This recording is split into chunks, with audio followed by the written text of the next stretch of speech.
नमस्कार, किस्सा यूपी का देख रहे हैं आप। मैं हूं आपके साथ सोनाली। यौन शोषण के आरोपों से घिरे भारतीय कुश्ती संघ के अध्यक्ष और बीजेपी सांसद ब्रजभूषण सिंह के खिलाफ सुप्रीम कोर्ट के आदेश पर रिपोर्ट दर्ज होने के बाद भी पहलवानों ने धरना खत्म नहीं किया।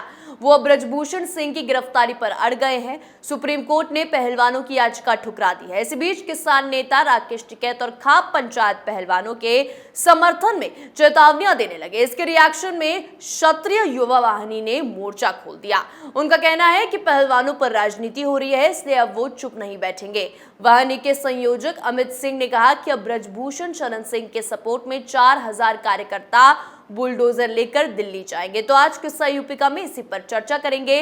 चर्चा के लिए मेरे साथ मौजूद हैं कैपिटल टीवी के एग्जीक्यूटिव एडिटर राजीव जी। राजीव जी, बहुत बहुत स्वागत है। धन्यवाद। राजीव जी, जब 4000 लोग जंतर मंतर पर पहुंचेंगे तो राकेश टिकैत के हौसले जो इतने बुलंद हो रखे हैं उस पर कुछ पानी फिरेगा? देखिए, राकेश टिकैत इस खबर के बाद से ही परेशान हो चुका है, क्योंकि ये सिर्फ जंतर मंतर की बात नहीं है, ये राकेश टिकैत के गांव में घुसने की बात है।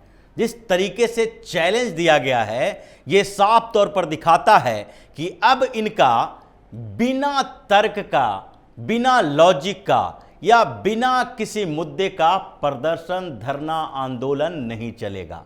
जिस तरीके से इन लोगों ने किसान आंदोलन किए, ये नाम के किसान आंदोलन था, ये आंदोलन कुछ संगठनों का था जो पंजाब और पश्चिम उत्तर प्रदेश, थोड़ा हरियाणा, इन क्षेत्रों के किसान संगठन जो थे वो अपने लोगों को इकट्ठा करके आंदोलन कर रहे थे। लेकिन उसके विरोध में अगर देखा जाए तो उसके विरोध में आने वाले लोग नहीं थे जो किसान लाभान्वित होने वाले थे, जिसको फायदा मिलने वाला था उस 3 कृषि कानूनों से। वो सड़क पर नहीं आए।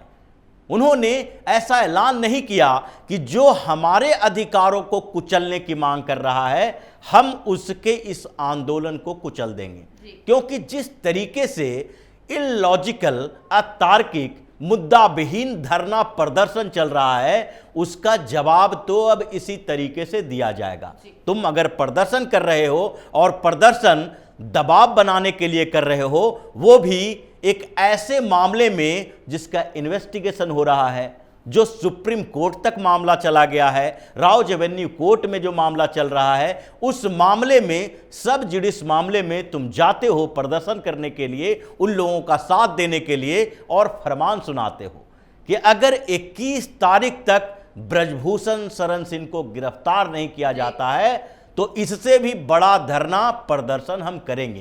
ये राकेश टिकैत की बोली है, राकेश टिकैत की आवाज है, क्योंकि इसका हौसला बुलंद हो गया कृषि कानूनों के बाद से। कृषि कानून के आंदोलन के पहले राकेश टिकैत पश्चिम उत्तर प्रदेश के बाहर किसी के नजर में नहीं था, जानकारी नहीं थी, कोई जानता तक नहीं था इसको कि राकेश टिकैत कोई महेंद्र सिंह टिकैत का बेटा है। महेंद्र सिंह टिकैत को पूरा हिंदुस्तान जानता था, क्योंकि उन्होंने किसानों के मुद्दे पर कई आंदोलन किए थे, और किसानों के मुद्दे पर आंदोलन करने के लिए उनका अपना स्वार्थ हावी नहीं होता था, राजनीति नहीं होती थी उसमें, किसी भी राजनीतिक पार्टी को वो तवज्जो इस मामले में नहीं देते थे। और राकेश टिकैत का हाल क्या है? राकेश टिकैत बाहर बाहर से तो कहता है कि हम सियासत में घुसपैठ नहीं करते। राकेश टिकैत ने पिछले दिनों भी कहा, किसान आंदोलन के समय भी और आज भी हर मंच पर कहता है कि हम सियासत नहीं कर रहे हैं, हम किसानों के हक की बात कर रहे हैं। लेकिन उसी राकेश टिकैत के भारतीय किसान यूनियन का 2 टुकड़ा हुआ। एक टुकड़े ने जो बनाया भारतीय किसान यूनियन अराजनैतिक, वो इसलिए बनाया, वही गंभीर आरोप था कि राकेश टिकैत राजनीति कर रहा है। राकेश टिकैत किसी पार्टियों के साथ खड़ा होके केवल एक पार्टी को टारगेट करता है, जैसा कृषि कानूनों के खिलाफ जो आंदोलन चला था उसमें भी किया गया। राकेश टिकैत कहां गया? पश्चिम बंगाल में आंदोलन करने के लिए, वहां के किसानों को बताने के लिए कि भाई मोदी सरकार ने आपके खिलाफ कानून लाया है।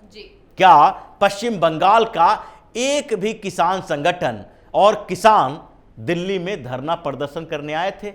क्या पूरे हिंदुस्तान में यही 2-2.5 राज्य है, यानी कि पंजाब में कई संगठन थे साथ में, पश्चिम उत्तर प्रदेश के कुछ इलाके और हरियाणा के कुछ इलाके। यही पूरा हिंदुस्तान है जहां पर किसान रहते हैं।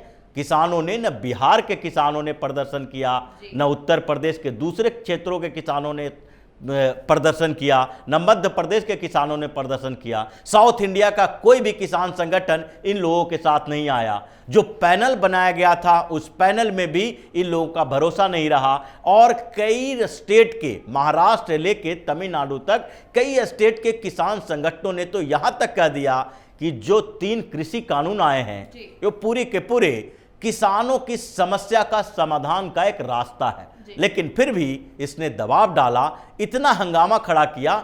मोदी सरकार की एक छोटी सी गलती थी और उस गलती के कारण ही आज भुगतना पड़ रहा है इन बेवजह के आंदोलनकारियों को, क्योंकि सरकार बैकफुट पर आ गई और तीनों कृषि कानूनों को वापस लेना पड़ा। पता नहीं केंद्रीय नेतृत्व के स्तर पर क्या बात हुई, क्या तैयारी हुई, क्या जानकारी मिली, कौन से इनपुट के आधार पर इन लोगों ने एक फैसला ले लिया और जिससे इसका मनोबल बढ़ गया।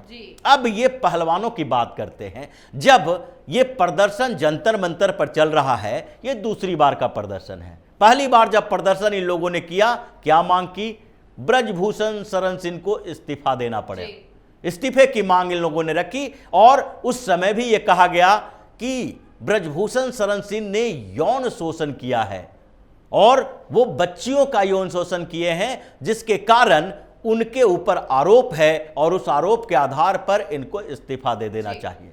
उस समय एक पैनल बनाए गए और उस पैनल में इधर के न तो हरियाणा के और न ही उत्तर प्रदेश के किसी बड़े खिलाड़ी को हेड करने के लिए, नेतृत्व करने के लिए दिया गया। ये मणिपुर की मैरी कॉम को दिया गया।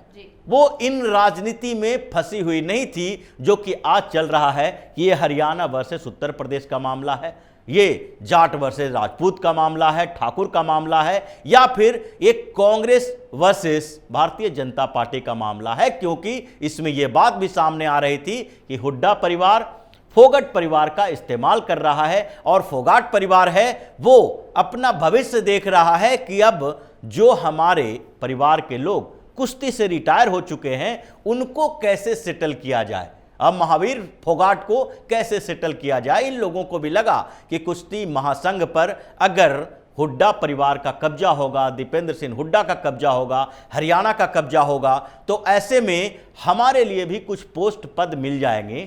और इसी आधार पर जो सियासी चर्चाएं चली उसमें भी मैरी कॉम का इंटरेस्ट नहीं है। लेकिन उस कमेटी ने भी जो फैसला दिया उसमें साफ तौर पर कहा गया कि जितने भी आरोप विनेश फोगाट ने या फिर साक्षी मलिक ने लगाए थे, इन सारे आरोपों का कोई सबूत प्रमाण ये लोग नहीं दे पाए, इसलिए ब्रजभूषण शरण सिंह को पूरी तरीके से क्लीन चिट दे दिया गया। फिर से अचानक से ये प्रकट होते हैं और इस बार मांग करते हैं कि गिरफ्तारी की जानी चाहिए। ये प्रदर्शन अपनी जगह कर रहे हैं, सुप्रीम कोर्ट गए, सुप्रीम कोर्ट ने एफआईआर की बात कही थी, लेकिन उससे पहले ही सरकार ने कहा दिल्ली पुलिस एफआईआर दर्ज करने के लिए तैयार है। लेकिन ये लोग जो हैं वो जो अज्ञात एफआईआर दर्ज करवाना चाहते हैं, ये किसी को सामने नहीं लाना चाहते हैं, तो एफआईआर दर्ज हो कैसे? ये प्रदर्शन करने से पहले ही अगर एफआईआर दर्ज करवाते तो क्या पुलिस रिपोर्ट दर्ज नहीं करती? क्या इन्वेस्टिगेशन नहीं होता? जांच के बाद ही आरोप जो है, वो आरोपी जो है वो मुजरिम करार दिया जाता है, पहले नहीं दिया जा सकता। और इसलिए इस मुद्दे में अभी जांच पड़ताल जारी है।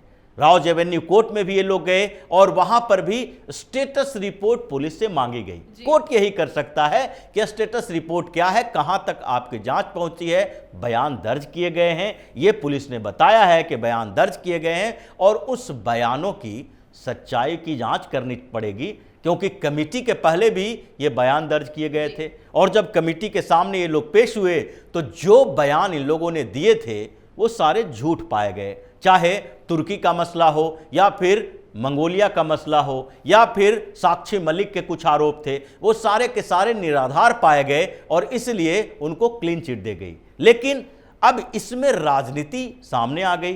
राकेश टिकैत भी अपना यहां पर तंबू लेके पहुंचने की कोशिश में लगे हैं कि जंतर मंतर पर इन लोगों को समर्थन करें।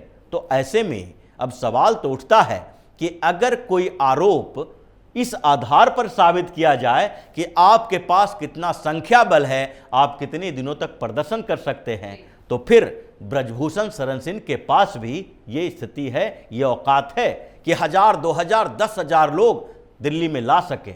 यहां तक कि राकेश टिकैत के गांव में उसके घर के बाहर प्रदर्शन करवा सके और उत्तर प्रदेश की सरकार किसी भी स्थिति में शांतिपूर्ण प्रदर्शन के खिलाफ कोई कार्रवाई नहीं करेगी। और यही चैलेंज किया गया है कि तुम जंतर मंतर पर प्रदर्शन कर रहे हो, हम तुम्हारे घर के सामने जाकर प्रदर्शन करेंगे कि राकेश टिकैत एक भ्रष्ट नेता है, कॉन्स्पिरेटर है, साजिश करता है, इसलिए इसको गिरफ्तार किया जाए। और यही डर अब राकेश टिकैत को समा गया है कि ब्रजभूषण शरण सिंह के साथ पंगा लेकर हमने ऐसा न्योता दे दिया है कि जो हमारी बर्बादी के लिए काफी होगा। और इसलिए अब जो लड़ाई होगी, जंग जारी होगा, वो केवल राकेश टिकैत के खाप का नहीं होगा, बल्कि दूसरा पक्ष भी तैयार हो रहा है कि तुम 21 मई के बाद अगर आंदोलन करोगे तो पूर्वी उत्तर प्रदेश नहीं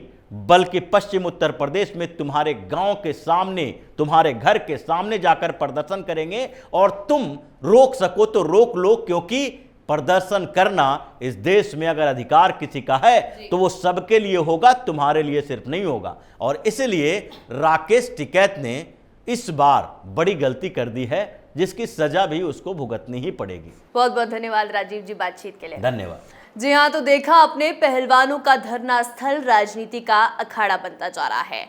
तो क्षत्रिय युवा वाहिनी ने अब चुप नहीं रहने की कसम खा ली है। युवा वाहिनी के पदाधिकारियों का आरोप है कि इस धरने को अब देश विरोधी ताकतें समर्थन देने लगी हैं। वहीं टुकड़े टुकड़े गैंग के लोग धरना का सपोर्ट कर रहे हैं, जो चिंता की बात है। पहलवानों को जहां राजनीति करने का मौका मिल गया है, वहीं टिकैत को भी मीडिया के सामने आने का एक मौका। विपक्ष भी इस आग में खूब हाथ सेक रहा है, लेकिन जल्द इस गंदी राजनीति का मुंह तोड़ जवाब टिकैत, विपक्ष और टुकड़े टुकड़े गैंग जैसे लोगों को मिलने वाला है। किस्सा का यूपी का में आज के लिए इतना ही। देखते रहिए कैपिटल टीवी उत्तर प्रदेश। नमस्कार।